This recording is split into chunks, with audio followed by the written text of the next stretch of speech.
Hello viewers, welcome to Suman TV. So obesity అనగానే చాలా వరకు చాలా మంది బాధపడేది ఏంటంటే, నేను చాలా లావుగా ఉన్నానే, ఇప్పుడు నేను బయటకి వెళ్ళాలంటే కూడా నాకు కష్టం. కొంతమంది ఏంటో షైగా కూడా ఫీల్ అయిపోతూ ఉంటారు. సో దీనివల్ల హెల్త్ కూడా డ్యామేజ్ అయ్యే అవకాశాలు కూడా ఉన్నాయి. సో ఒబేసిటీతో బాధపడేవారు నిజంగానే ఏ విధమైనటువంటి కేర్ తీసుకోవాలి? ఒకవేళ మనం మనకు మించినటువంటి వెయిట్ అయ్యాము అనుకోండి, దాన్ని ఎలా తగ్గించుకోవాలి? ఎలా ప్రివెంట్ చేసుకోవాలి? వీటన్నిటి గురించి మాట్లాడటానికి మనతో పాటు ఉన్నారు డాక్టర్ రాజేష్ గారు. మాట్లాడేది. నమస్తే సార్. నమస్తే. సార్, ఏ ఇంట్లో చూసినా ఖచ్చితంగా ఒక్కలైనా సరే ఈ ఒబేసిటీతో బాధపడుతూ ఉంటారు. సో అంటే ఫ్యామిలీ హిస్టరీ పరంగా చూసుకోవచ్చు అంటారా దీన్ని? లేకపోతే మన లైఫ్ స్టైల్ విధంగా చూసుకోవచ్చు అంటారా? సో అసలు ఒబేసిటీని తగ్గించుకోవాలి అని అంటే, ప్రివెంట్ చేసుకోవాలి అని అంటే ఎలా అంటారు? ఎలాంటి కేర్ తీసుకోవాలి?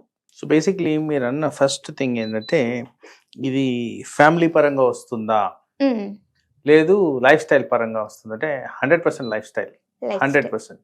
ఎందుకంటే ఈ మధ్యకాలంలో లైఫ్ స్టైల్ డిజీజ్ అనేది పెరుగుతుంది.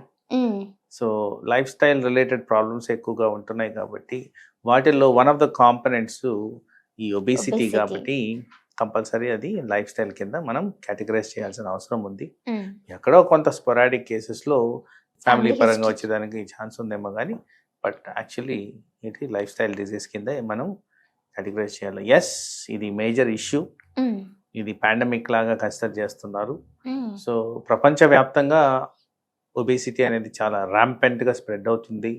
ఆ కారణంగానే ఈ అసోసియేటెడ్ మెడికల్ కండిషన్స్ ఏవైతే రొటీన్గా మేము చూస్తామో, BP, sugar, heart attack, kidney failure, liver failure, ఇవి ఎక్కువగా గమనిస్తూనే ఉన్నాం. వాటిలో ఇంపార్టెంట్గా హైలైట్ చేయాల్సింది ఈ మధ్యకాలంలో ఎక్కువగా గమనికలోకి వచ్చింది ఏంటంటే అబ్స్ట్రక్టివ్ స్లీప్ యాప్నియా, అంటే ఊపిరితిత్తుకి సంబంధించిన కాస్త శ్వాస తీసుకునే ప్రాబ్లంకి సంబంధించింది. తర్వాత ఫ్యాటీ లివర్, ఈ రెండు కూడా చాలా ఎక్కువగా కనిపిస్తున్నాయి. సో ఆ కారణంగా ఒబేసిటీకి ప్రైమ్ ఇంపార్టెన్స్ ఇవ్వాల్సిన అవసరం ఉంది. హెల్త్ రిలేటెడ్గా చూసుకుంటే కూడా చాలా కీ రోల్ ప్లే చేసే విధంగా ఒబేసిటీని మార్క్ చేసుకోవాల్సిన అవసరం. ఓకే సార్, ఫ్యాటీ లివర్ గురించి మాట్లాడారు ఇప్పుడు మీరు. సో ఈ ఒబేసిటీకి ఫ్యాటీ లివర్కి కనెక్షన్ ఏంటి సార్? ఫ్యాట్, ఒబేసిటీ అంటే ఫ్యాటీ లివర్ అన్న ఫ్యాటే. సో ఇక్కడ ఫ్యాట్ అబ్నార్మల్ గా డెపోజిషన్ ఆన్ ద లివర్ జరుగుతుంది కాబట్టి ఆ కారణంగా కొన్ని మార్పులు జరిగి అది లివర్ ఫెయిల్యూర్ కి దారితీస్తుంది కాబట్టి దాన్ని ఆదిలోనే అరికట్టితే మనకు ప్రాబ్లం లేకుండా చేసుకోవచ్చు. ఎందుకంటే ఇది ఒక సీరియస్ హెల్త్ కండిషన్ గా తయారవుతుంది. చాలా మటుకు చాలా మంది సఫర్ అవుతున్నారు. ఆ స్టేజ్కి వెళ్లకుండా ఉండాలి అంటే ఈ ఒబేసిటీని డెఫినెట్ గా మనం నివారించాల్సిన అవసరం ఉంది. సార్, పాండమిక్ లో క్యాన్సర్ లేకపోతే హార్ట్ అటాక్ ఇవన్నీ ఎలా అనుకునే వాళ్ళమో ఇప్పుడు అదొక డిసీజ్ లాగా చెప్పుకునే వాళ్ళు, ఇప్పుడు ఈ ఒబేసిటీని కూడా ఒక డిసీజ్ లాగా ఫ్యూచర్ లో అయిపోయే అవకాశం ఉందంటారా సార్? డెఫినెట్లీ అది కాంబినేషన్ టర్మ్స్ లో మాట్లాడినప్పుడు మీరు గమనిస్తే ఆల్మోస్ట్ ప్రతి ఫ్యామిలీలో కాస్త లావు ఉన్న మనుషులు కనబడుతున్నారు. అండ్ పర్టికులర్గా మనకి డయాబెటీస్ రిస్క్ ఎక్కువ ఉంది కాబట్టి మన సబ్సెట్ ఆఫ్ పాపులేషన్లో దీనికి బాడీ మాస్ ఇండెక్స్ని రెఫరెన్స్ తీసుకోవాల్సిన అవసరం వస్తుంది. బాడీ మాస్ ఇండెక్స్ ఎవరికైతే 22, 23 కన్నా ఎక్కువ ఉంటుందో వీళ్ళలో రిస్క్ ఆఫ్ డయాబెటీస్ పెరుగుతుందని కూడా గమనించారు. సో ఆ కారణంగా బాడీ మాస్ ఇండెక్స్ అంటేనే వెయిట్కి సంబంధించింది కాబట్టి ఊబకాయాన్ని మనం అది అరికట్టడమే కాకుండా నివారించడం కూడా చాలా ఇంపార్టెంట్.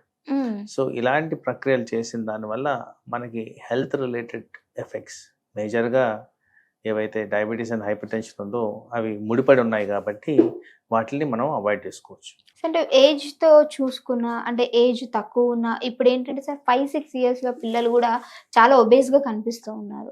అంటే వీళ్ళలో అండ్ పెద్దవాళ్ళు డిఫరెన్స్ ఏంటంటారు సార్? అంటే ఈ ఒబేస్ అవ్వడానికి ఇద్దరు తీసుకునే ఆహారపు అలవాట్లే చెప్పుకోవచ్చు అంటారా, లేకపోతే ఇంకేమైనా కారణాలు ఉండొచ్చు అంటారా?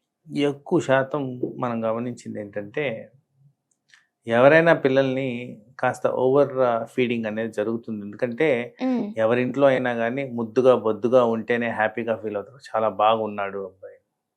వాస్తవానికి మెడికల్ రీసెర్చ్ ప్రకారం వీళ్ళు గమనించింది ఏంటంటే ఇలాంటి పిల్లల్లో ఇన్సిడెన్స్ ఆఫ్ డయాబెటీస్ ఎక్కువగా వస్తుంది. ఎవరైతే ఎక్కువ లావు ఉంటున్నారో చిన్న వయసులోనే, even in pregnancy large babies ఉన్నా కానీ వీళ్ళకి రిస్క్ ఆఫ్ డయాబెటీస్ ఎక్కువ వస్తుందని గమనించారు, పర్టికులర్గా లేటర్ పార్ట్ ఆఫ్ లైఫ్లో. అందుకోసం ఓవర్ ఈటింగ్ అనేది నివారించాలి. ఓవర్ ఈటింగ్ కారణంగానే ఒబేసిటీ అనేది పెరుగుతుంది. తర్వాత మన లైఫ్ స్టైల్ ఒకసారి గమనించుకుంటే మీ జనరేషన్ వాళ్ళు ఎక్కువ శాతం గ్యాజెట్లు, ఇంట్లో కూర్చోవడం, రిమోట్ కంట్రోల్ వాడడానికి బాగా అలవాటు పడిపోయారు. సో మా టైంలో, మేము గ్రోత్ ఉన్న టైంలో మేము బయటికెళ్ళి ఎక్కువ ఆడుకునేవాళ్ళం, ప్లే గ్రౌండ్స్లో ఆడుకునేవాళ్ళం. సో అలాంటివి ఏవీ లేవు. సో ఎప్పుడైతే ఇన్యాక్టివిటీ ఉంటుందో, ఇన్యాక్టివిటీ కారణంగా కూడా ఒబేసిటీ అనేది పెరుగుతూ వస్తుంది. తర్వాత ఆహార అలవాట్లు గమనించుకుంటే ఎక్కువ శాతము ఇప్పుడు వెస్టర్నైజ్డ్ ఫుడ్స్ తిన్నాం, ప్రాసెస్డ్ ఫుడ్స్ తిన్నాం, షుగరీ ఫుడ్స్ ఎక్కువ తిన్నాం. అదే కాకుండా యాక్టివిటీ తక్కువ చేసుకోవడం వల్ల ఊబకాయం పెరిగి చాలామంది ఎఫెక్ట్ అవుతున్నారు. ఇవే మేజర్ రీజన్స్ పిల్లల్లో ఒబేసిటీ రావడానికి. Okay sir. అంటే పిల్లలు మరి ఏ విధంగా వీళ్ళలో అంటే డైట్ ప్లాన్ అనేది యాడ్ చేయడం మంచిది అంటారు?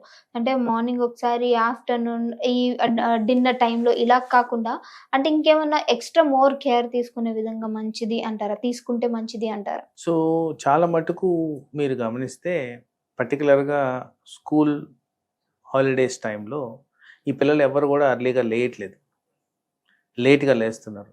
సో ఇక్కడ సైంటిఫిక్ అనాలిసిస్లో తెలిసింది ఏంటంటే లేట్గా బ్రేక్ఫాస్ట్ చేసే వాళ్ళల్లో ఊబకాయం, డయాబెటీస్ ఎక్కువ వచ్చేదానికి ఛాన్స్ ఉందని కూడా ప్రూవ్ చేశారు. ఓకే. అలా వాళ్ళల్లోనే ఆ బ్రేక్ఫాస్ట్ తినే ఐటమ్స్లో కూడా చాలా మటుకు ప్రాసెస్డ్ ఫుడ్ ఎక్కువ తింటున్నారు. More than naturally available food కన్నా ప్రాసెస్డ్ ఫుడ్ ఎక్కువ తినడం వల్ల వెయిట్ అనేది ఈజీగా పెరుగుతున్నారు. ఓకే. ఇదే ఇన్సిడెంట్స్లో మనం చెప్పాల్సింది ఏంటంటే లేట్ నైట్ ఫుడ్ ఇంటేక్ కూడా చాలా ఎక్కువగా ఉంటుంది. ఎర్లీ డిన్నర్ అనేది చేస్తే ఎప్పుడు కూడా హెల్త్ మీద బెనిఫిట్స్ ఉంటాయని గమనించినప్పుడు లేట్ ఫుడ్ ఎందుకు తింటున్నాము? లేట్గా హై క్యాలరీ కన్జంప్షన్ వల్ల కూడా మనకు ఊబకాయానికి దారితీస్తుంది. కాబట్టి ఇవన్నీ primary factors for weight gain. Okay sir. అర్థమైంది ఇప్పుడు నాకు. నార్మల్‌గా నేనేమనుకుంటే చిన్న పిల్లల్లో చూసుకుంటే కొంచెం ఈ వెయిట్ అనేది తగ్గించుకునే అవకాశం చాలా ఉంటుంది. బట్ పెద్దవారిలో ఏంటంటే ఇది చాలా తక్కువగా ఉంటుంది. ఇన్సులిన్ పవర్ అని చెప్పేసి తక్కువగా ఉంటుంది అని విన్నాను. అంటే నిజంగానే వీరితో వీళ్ళు పోల్చుకుంటే పెద్దవారిలో తక్కువ శాతం ఉంది అని చెప్పుకోవచ్చా సార్? తక్కువ శాతము పెద్దవారు చిన్నవారు అని కాదు, వాళ్ళ లైఫ్ స్టైల్ బట్టే అది డిసైడ్ అవుతుంది. ఎక్కువగా నేను ప్రాక్టీస్లో చూసేదంటే నేను ఏమి తినను సార్ అయినా కానీ లావు అవుతున్నాను, అవును. అది ఒక అపోహ. నాకు తెలిసి మీరు క్యాలరీ కౌంట్ ప్రాపర్గా చేసుకొని ప్రాపర్ డైటరీ రెగ్యులేషన్స్, నేను చెప్పిన టైమింగ్స్ విధానంలో అండ్ డైట్ కూడా నేను చెప్పిన విధంగా తీసుకుంటే మీకు ఆబ్వియస్గా ఊబకాయానికి దారి తీయకుండా మీరు కాపాడుకోవచ్చు. Okay sir. So weight loss గురించి చాలా వరకు చాలా మందికి చాలా అపోహలు ఉంటాయి. సో ఈ వీడియోతో చిన్న క్లారిటీ వచ్చింది అనుకున్నా. Thank you so much sir. మంచి ఇన్ఫర్మేషన్ ఇచ్చారు. నమస్తే.